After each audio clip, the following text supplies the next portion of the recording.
Imagine building a modern web app without touching a single line of code.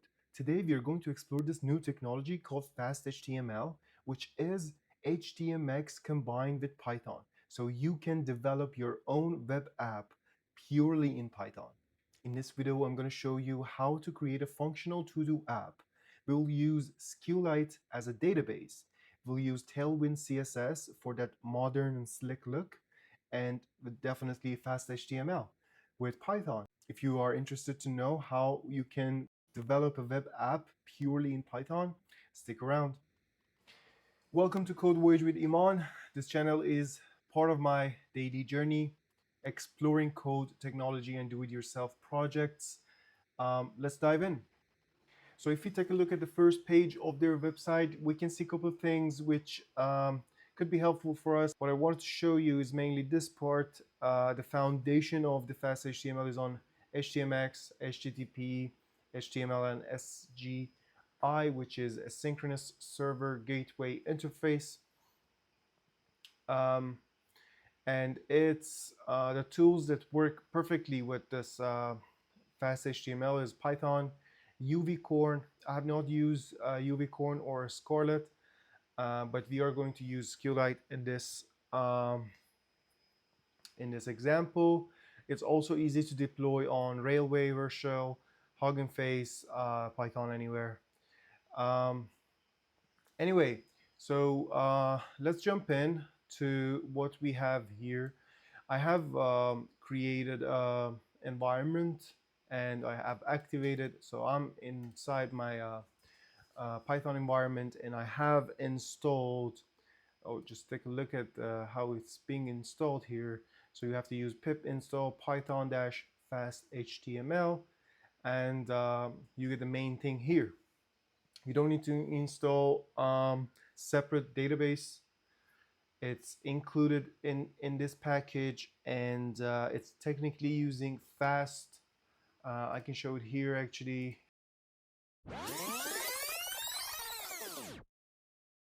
Here we go.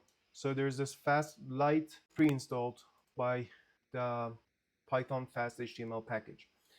So let's dive into the code. I don't want to blabber more, or we can actually start checking out.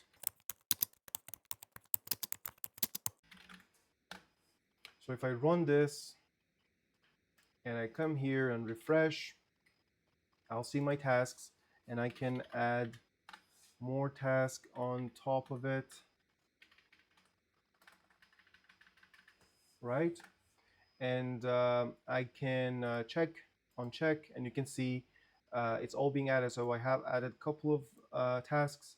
I'm updating and I'm using a UUID version 1 to get a unique ID for each of my tasks. And also the delete button works, so also confirms it here and disappears in just 1 second. And that transition is just that one line of CSS I have wrote down. So let's dive in. So there's this global CSS that I just talked about. I have defined it, and I'm going to pass it to a header. First and foremost, we are going to import our fasthtml.common, the common packages, and we are going to get define a variable app from FastHTML and give the headers to it. And for the headers, I have two things in my header which I want personally to add them. One is the TailwindCSS. So in between the scripts tag, I don't need any scripts like a custom JavaScript code. If I had, I would put them here. But what I need is an argument src source of my script to be the Tailwind CSS CDN. So that's how I import Tailwind CSS and import Tailwind CSS into my code. And also the global CSS, which I have defined here. I'm just going to add it to the headers. This is how I define my database. So I create a name and an extension for it. And I say if the table db.t, which is the lists of the table. If the to-do is not in the table, create a table. The ID is going to be as a UUID, title going to be string, done going to be boolean, and our PK is the ID itself. I created a new task here.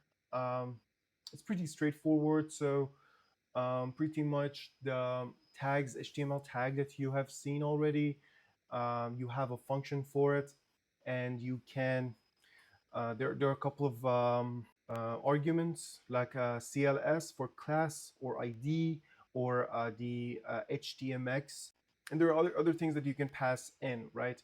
So this is how I created a checkbox, which is this one, and then I created a delete button here. So it's a button with the name delete and these classes, which these classes is going to work when Tailwind CSS kick in, and we'll have HTMX, HTTP command, delete command to delete that task with that task ID. The target going to be the ID of task dash task ID, which is the whole component that we are going to pass in. So at the end, we have this div component, which we are wrapping everything that we are creating as our new task and put them all in. So our checkbox, the task text, the delete button, and the classes, the stylings for the div, and the ID. So that delete button is going to be targeting this div and delete the whole thing if get the 200 server status code back. We have added a confirmation, so whenever we want to delete something, it asks for a confirmation. And for the swapping part, we are swapping the outer HTML. So outer HTML of the target, and the target is the div itself, and outer HTML is the whole div. If we have targeted inner HTML, the frame would have remained, but these three elements inside would have been deleted. And yeah, for more options on which parts to be swapped, you can definitely check out HTMX docs. And we are asking for 1 second delay. And meanwhile, that we are asking for the 1 second delay, the HTMX swapping class going to be added to the element, to the target element, and we are kind of transitioning to opacity 0 for 1 second for that smooth effect.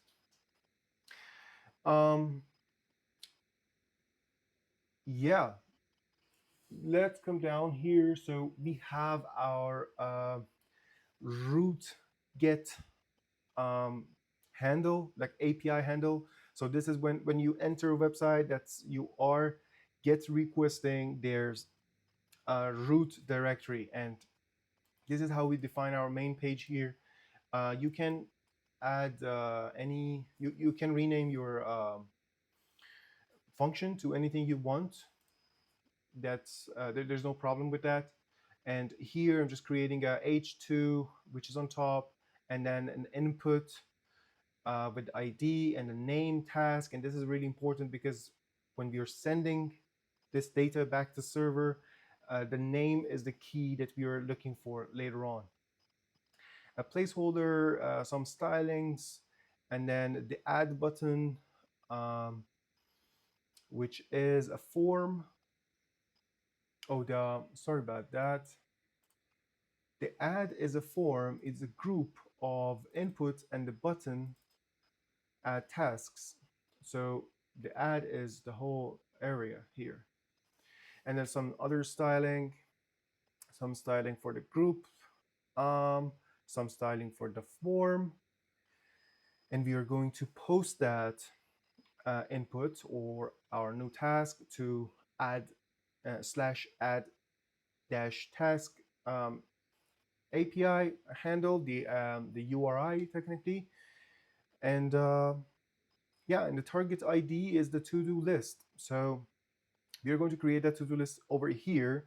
Before that, we are going to check if we have already um, have if we have already have to-dos in our database. So we are going to query our database, select all from to-do, so getting all the rows that in the to-do table, um, save that list in to-dos, and we are going to create that to-do list.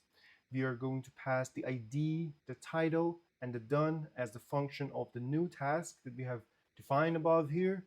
And for each to-do in to-dos, we are going to pass that. And if there was nothing, we're just gonna pass in an empty list. And then we are going to unpack all of that elements that we have created from each to-do in our current database here in the beginning of the div, and then give it a ID to-do list so that later on we know which where are we targeting. And then we are going to return yeah, this is the main page, so we are going to return the title to-do. Wait a minute, actually, have we used this title? We have not. We have used this title here. Oh, this title, my bad. All right, so yeah, this title is the title tag in the header, so it's going to be on top here. I was like, why don't we have two titles now? We should have two titles. That's my bad. So this is the title of the page that we are returning. And then there's a main tag, there is a title, this one, and then the add section here, this one, all to-dos, and well, some stylings. Later on, we are handling a post request to add tasks. So when they add tasks, we are grabbing that task.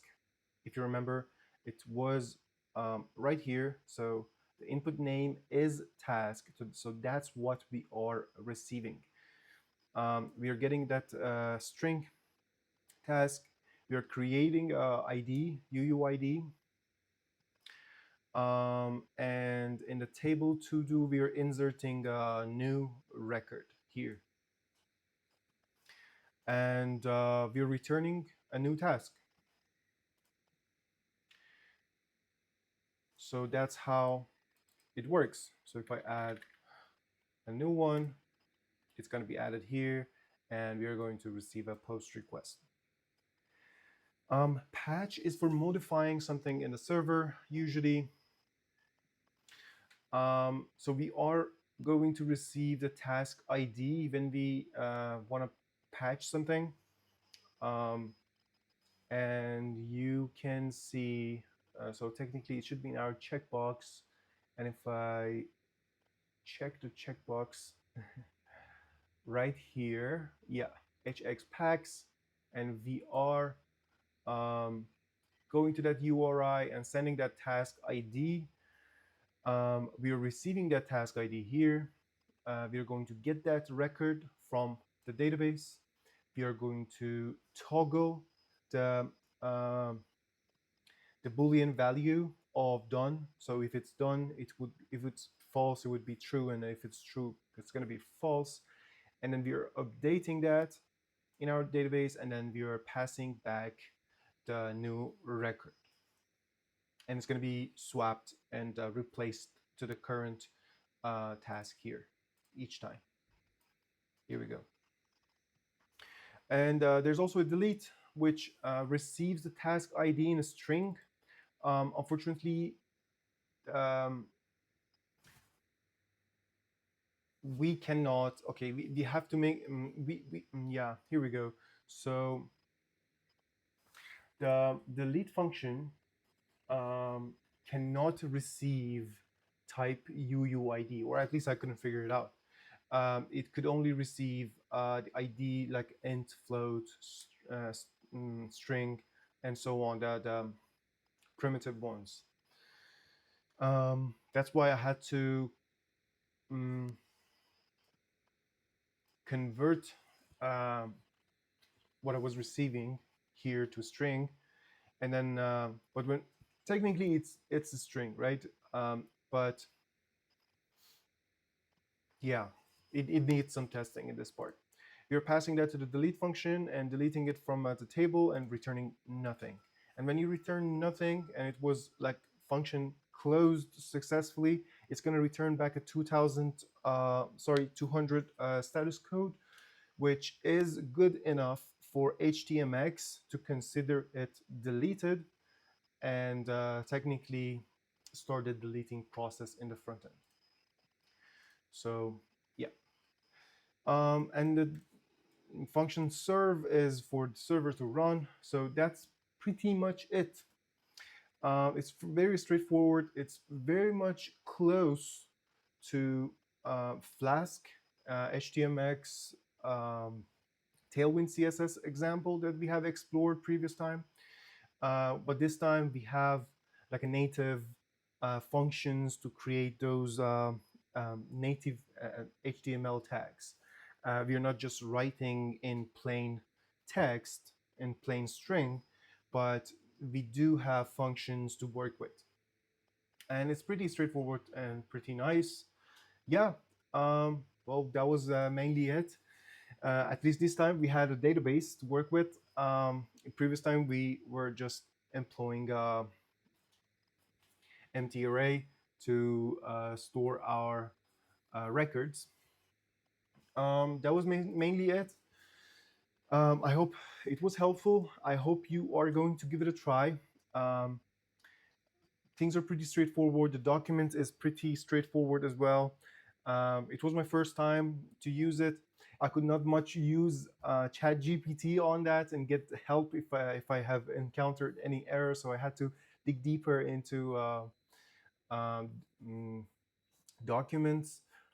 Usually, I get the help of ChatGPT to see what kind of error am I getting, to help me fetch that part of the document that I need, and get the fix here and there. But yeah, this one was a fun challenge because it was just document left for me. It was a pretty fresh technology that I had to explore myself alone. Um, anyway, it was very fun. I hope you try new things and you create new applications, web apps for yourself.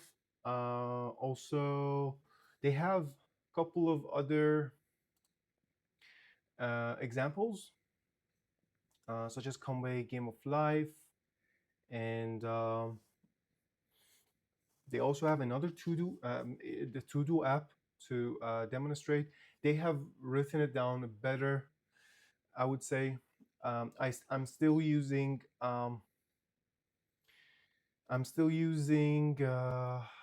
dictionary sorts of records, which is not the best.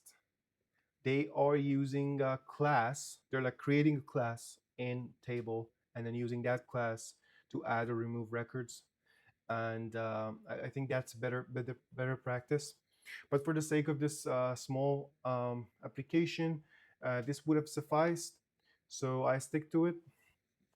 And yeah, let me know what you think. Let me know if you're going to try it in the comment section. And don't forget to like, comment, and subscribe. It would give me a huge energy and motivation for more videos. Hope to see you again.